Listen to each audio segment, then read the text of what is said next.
بسم اللہ الرحمن الرحیم۔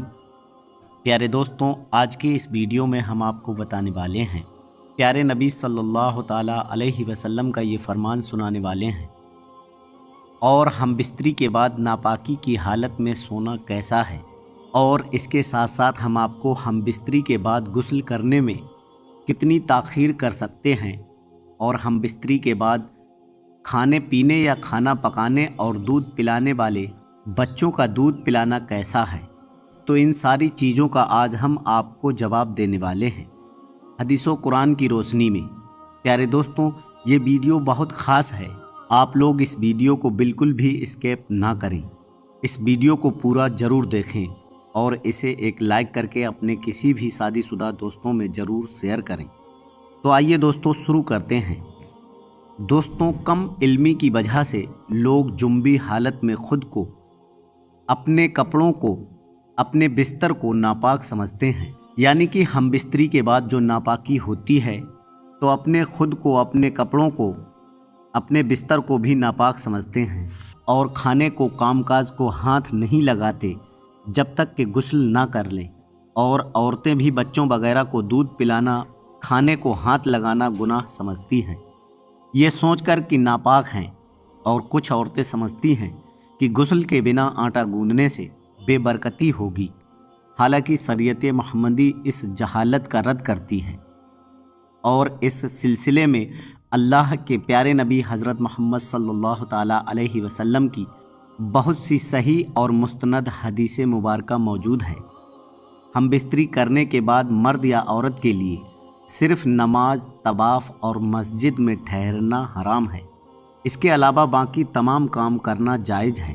مرد و خواتین پر کہیں بھی ایسی کسی پابندی کا ذکر نہیں ہے، بلکہ غسل کرنے سے پہلے بھی ناپاکی کی حالت میں ہی تمام لوگ عام روٹین کے کام کاج کر سکتے ہیں، روزہ رکھنے کے لیے سحری کھا سکتے ہیں، کھانا تیار کر سکتے ہیں، یا پھر گھر کے دوسرے کام کاج نپٹانے بھی جائز ہیں، اور اسی طرح ماں بچوں کو دودھ پلا سکتی ہے اور ان کی دیکھ بھال کر سکتی ہے۔ اس کی کئی ایک دلیلیں موجود ہیں۔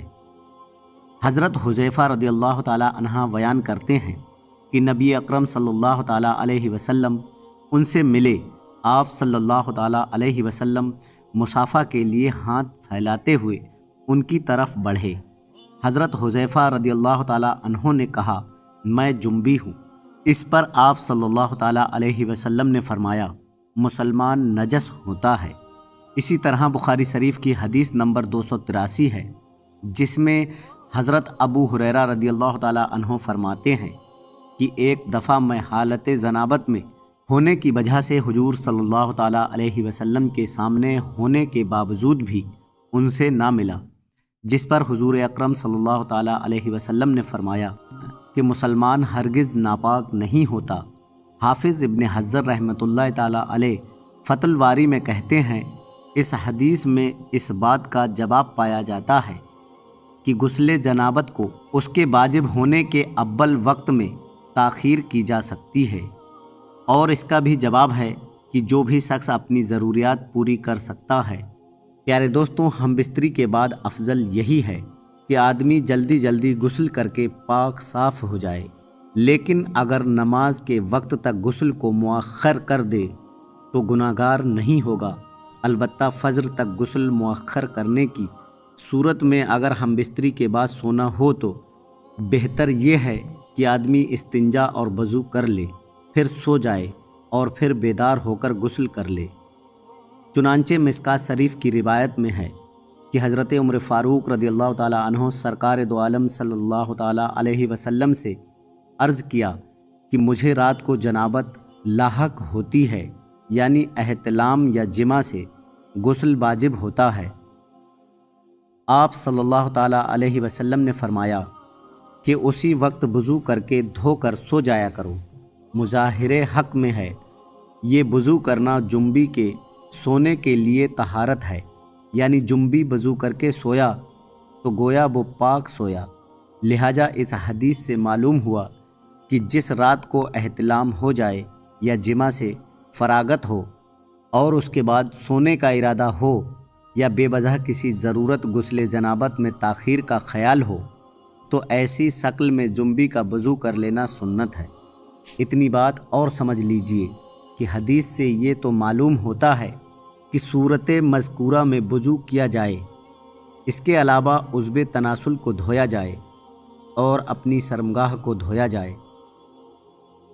حالانکہ ایسا نہیں ہے، بلکہ صحیح مسئلہ یہ ہے کہ پہلے عضو تناسل کو دھونا چاہیے، یعنی اپنی شرمگاہ کو دھونا چاہیے، اس کے بعد وضو کرنا چاہیے۔ اس شکل میں حدیث کی مذکورہ ترتیب کے بارے میں کہا جائے گا کہ یہ وضو کرنا اس لیے مقدم کر کے ذکر کیا گیا ہے کہ وضو کا احترام اور اس کی تعظیم کا اظہار پیش نظر تھا۔ حالت جنابت میں کھانا پینا یا کھانا پکانا درست ہے، بہتر یہ ہے کہ وضو کر کے کھائیں پیئیں، اور اگر وضو کے بغیر صرف ہاتھ منہ دھو کر کھایا پیا تب بھی جائز ہے۔ بچوں کو دودھ پلانے کے لیے ماں کا پاک ہونا ضروری نہیں ہے، لہٰذا بچہ رو رہا ہو تو عورت ناپاکی کی حالت میں دودھ پلا سکتی ہے، لیکن کوشش یہ کرنی چاہیے کہ جلد سے جلد غسل کر لیا جائے۔ حالت جنابت میں زیادہ دیر تک نہیں رہنا چاہیے۔ پیارے دوستوں، یاد رہے کہ یہ وضو کرنا بھی واجب نہیں ہے، لیکن وضو کرنا اور شرمگاہ کو دھو لینا مستحب ہے۔ حضرت عائشہ رضی اللہ تعالی عنہا بیان کرتی ہیں کہ نبی پاک صلی اللہ تعالی علیہ وسلم اگر جنبی حالت میں کھانا یا سونا چاہتے تو نماز کی وضو کی طرح وضو کرتے تھے۔ وضو کرنا اس لیے بھی افضل ہے کہ نبی کریم صلی اللہ تعالی علیہ وسلم نے فرمایا، 3 لوگوں کے پاس رحمت کے فرشتے نہیں آتے۔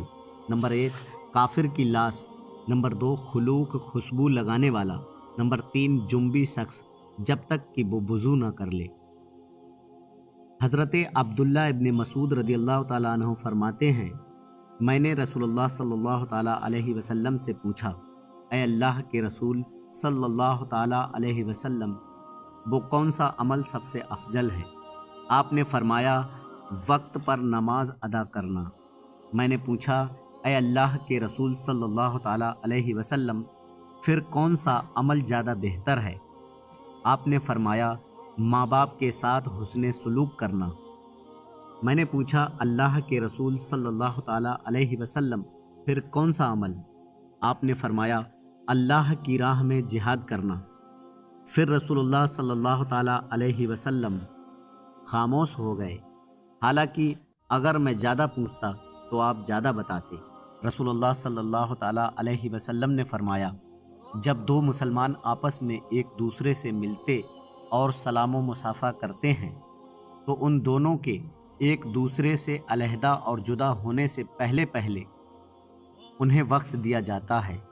اللہ تعالیٰ سے دعا ہے کہ اللہ تعالیٰ ہمیں دین اسلام کے مطابق زندگی گزارنے کی توفیق عطا فرمائے، آمین یا رب العالمین۔ پیارے دوستوں، کمنٹ باکس میں آمین ضرور لکھیں، کیا پتہ کس کا لکھا آمین کب قبول ہو جائے۔ آج کی ویڈیو میں اتنا ہی، ہم پھر ملتے ہیں کل ایک اور نئے ویڈیو کے ساتھ، تب تک کے لیے دعاؤں کی گزارش۔ اللہ حافظ۔